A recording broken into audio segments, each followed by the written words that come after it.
The best life. Does God want his children to have the best life according to man's way of measuring on this earth? Does becoming a Christian mean that you'll have no more difficulties, trials, tribulations, burdens, problems in this life? Let's dig into the Bible and find out what it says. I watched a YouTube video that has 1.5 million views and growing. The beginning is a still shot of Jesus, like talking, and he says, I love you, and everything's going to be okay. I'll protect you and bless you, my child. You don't have to worry anymore, because I'll make sure that you're okay and you don't have any trouble. I was shocked to see that, and shocked to see the number of people who have watched it. Does the Bible agree with that concept? Let's find out. In this video, I'm going to show you that this lie can make someone never become a believer because it's not working so well for the other Christians, right? It can keep a believer frustrated in life because all the things you hope and pray for, the things that should be happening, are not happening. And then it can make a believer envious of other believers because of comparison. I am a Bible teacher, the author of the book Hagar's Well. And since 1982, more than 40 years, I have been teaching the Word of God, and I've heard people troubled by this. I've even seen lives that have been destroyed by this same deception, because that's what it is. Now, by the end of this video, you will know exactly what God thinks about the good life. You will hear my personal testimony. You'll know how to avoid the pitfalls that have hurt so many Christians, and you'll understand how to help others that have similar questions. Why do they have things that I don't? Why do I have trouble? Shouldn't we become saved and all the troubles go away? I request from you before we continue, would you comment below telling me what you think about people who expect the Christian walk to be smooth sailing and no trouble? I'd love to read your comments and interact with you. So here's my story. I was going back to college. It was the spring semester, and it was so cold, it was breaking records. Everything was fine, it seemed like, until I got to kind of a halfway point, a no man's land. My gas line froze, I found out later. My car coasted to the side and was practically dead. There were no businesses, no houses. When I stumbled out into the freezing 50 to 70 mile an hour gust of wind, I saw only truckers, and I tried to wave them down, but nobody would stop. So I tried. I prayed. I called out to God. I reminded God of Paul and Silas in the prison and the prison break. I tried to, do what I could. In the back, I had a sleeping bag. I got into that and zipped it up, and I got a blanket around me, but still the cold just seeped into that car. And it was painful. It's painful cold. And then after a while, I felt warm. I felt so warm that I took the blanket off. And the warmth continued, so I just pulled the zipper down. I just felt comfortable, and I went to sleep. I don't know how long I was there. But it felt like someone had pushed me on this shoulder and shoved me out the door. And in a flash, my hands, with no gloves on or anything, was on the pavement, on that side of the pavement with a kind of crumbly section there. And my contacts had frozen and fell out right there in front of me on the ground.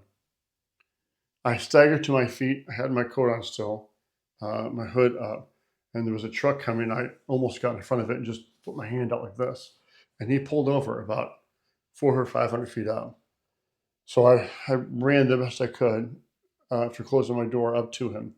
And I said, thank you for stopping. He said, well, the truckers have been talking all night about you being there, and no one was going to stop because there was robberies in that area just last week.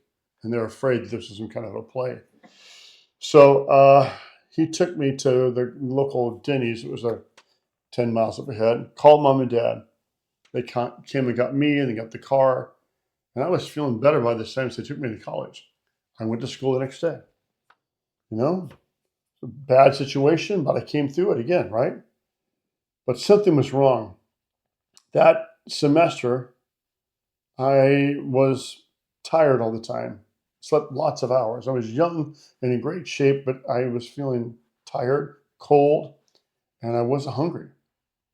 And my weight started slipping off. By that time, till probably the summer or something in that time period, I lost 35 pounds. I was down to like 130. So it was really kind of a dangerous situation. Mom and dad were stunned to see me. I looked like, a different person. Um, so at first they just tried to fatten me up, but nothing was working. Um, I had precious ladies of a prayer group that prayed for me. Mom and dad prayed for me. I went to church and people prayed for me, gathered around. Nothing changed. So we went to the little local doctor who referred us to the local hospital, did tests on me, and eventually sent me to the big hospital. I stayed there for a few weeks. And they tested me everything they could think of. I mean, it was the most lengthy list of possible sicknesses or diseases or situations or things you could be born with, anything. And nothing came up. At the end of that, they said, you developed asthma. That's all we can find. So I went home. I was a sick guy for the next 11 years. I'd catch whatever germ was around. I would get bronchitis. I would get double pneumonia. I'd have trouble breathing, have all kinds of lung problems. There was a time period right about when my first child, my daughter, was born, that I got sick every month for like 4 or 5 months. I was in the hospital just for like a weekend or overnight, and sometimes a whole week, and then back home. It was bad. I've had people pray for me at rallies, at big services, at healing crusades. Nothing changed. So 11 years, I was just the sick guy. And we had moved and gone to a different church way down south because of my wife's job. And I was working there as a Christian school teacher. And, life was okay. And the pastor came to me and said, Scott, something's going to happen to you tonight. I believe that something's going to change in your life. You're going to have a healing. And so I said, okay, I believe in healing, It just hasn't happened. I don't know why. So that night there was a special minister that came, and God was moving and the church was rocking, and he prayed for everybody. He prayed for me, and I was, as much as I could, just full of faith what God wanted me to do.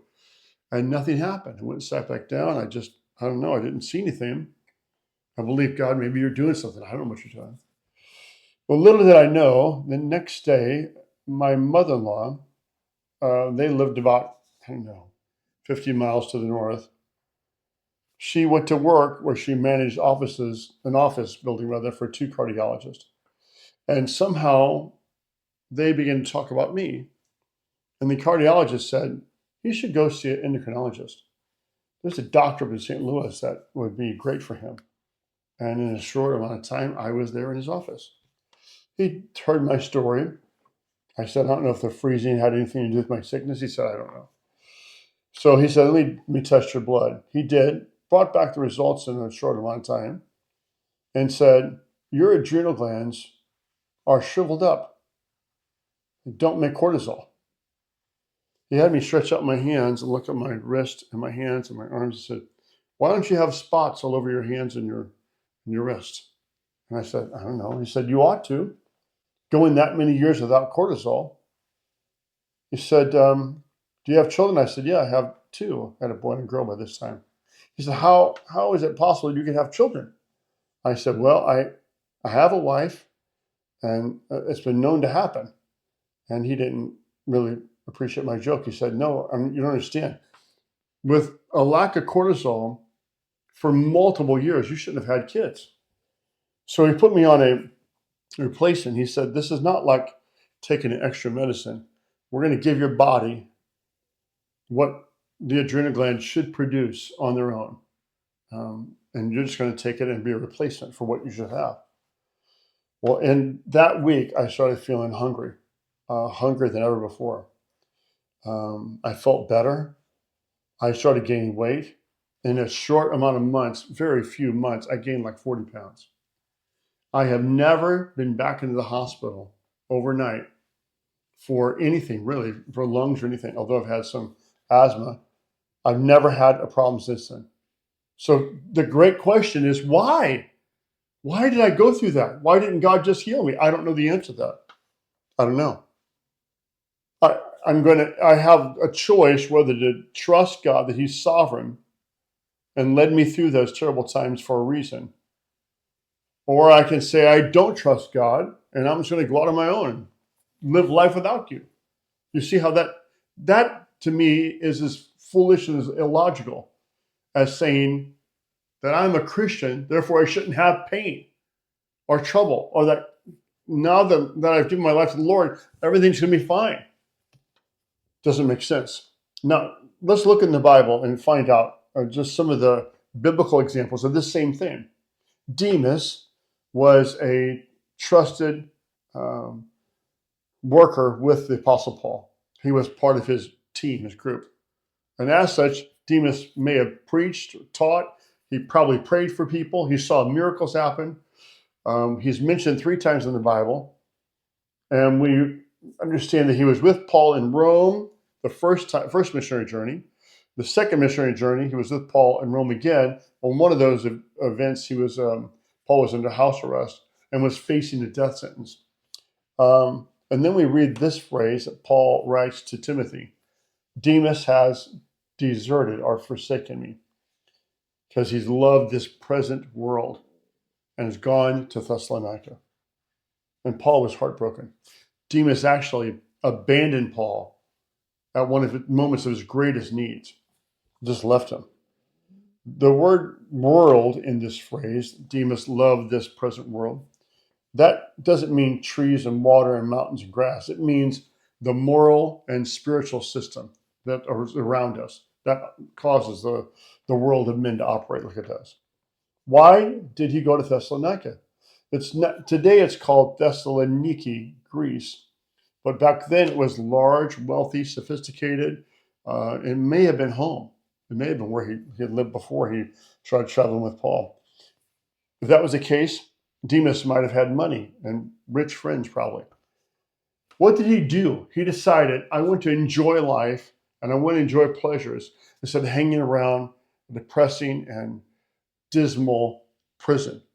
I want to choose safety over suffering, because traveling the many miles from Rome to Thessalonica meant he would be far from Nero in that Roman court. He had to go by sail all the way there. Yeah. He said, I don't want suffering. I want safety. I want the good life now over eternity later. He loved the things of this world. He loved the stuff of this world. He loved the good life, the best life. Because he was very unhappy, evidently, with the life he had with Paul. He chose the present world over the future world. This reminds me of the phrase, play now, pay later. That was Demas's mindset. When Paul was pay now and play later. In other words, Paul was willing to lose everything here to gain everything there. Paul was willing to lay it all on the line. Suffering, loss of friends, loss of home, loss of finances, loss of life. He's willing to give everything for the eternal glory. And he even wrote about that in Romans 8. He says, for I consider that the sufferings of this present time are not worth comparing to the glory that will be revealed to us. Demas likely became a trophy of hell. We don't know the end of his story. But if he never came back to God, he was a trophy of hell. Hell was excited and thankful and delighted and felt like a trophy of Demas, a man close to Paul, a man who saw miracles, a man who saw powerful works of God, a man who's involved in winning and evangelizing entire cities. They were delighted to hold on to him as a trophy of hell. So here's the question. Can God bless us financially, with a nice car, with a nice couch, with a nice house, with nice life, with a nice family, with nice friends. Of course he can. Of course he can. But that is not his objective. It's not. It is not. Matter of fact, he'll do whatever it takes to glorify himself and further his kingdom. Here's his objective. The Son of Man, Jesus said about himself, is come to seek and to save that which is lost. He wants to restore that which is lost. He wants to save lost humanity. Yeah. Evangelist got done preaching Sunday morning, and a rich Dallas rancher said, "Come over to my house for dinner." They drove the long, long way there in the long highway, or the road, actually his private drive to his house. While they're waiting for things to be finished, rich man took him to one of his huge family rooms, pointed north. He said, "See that, all the cattle there, and see all the acreage, all the way there as far as you can see? I own that as far as you can see." He went to the east window and said, "Now there's no cattle here, but see that land? I own that land as far as you can see in that direction." Went the same to the south. Went to the over to this side and said, I can own all that land all the way up to those tree lines. He basically owned land in every direction as far as you can see.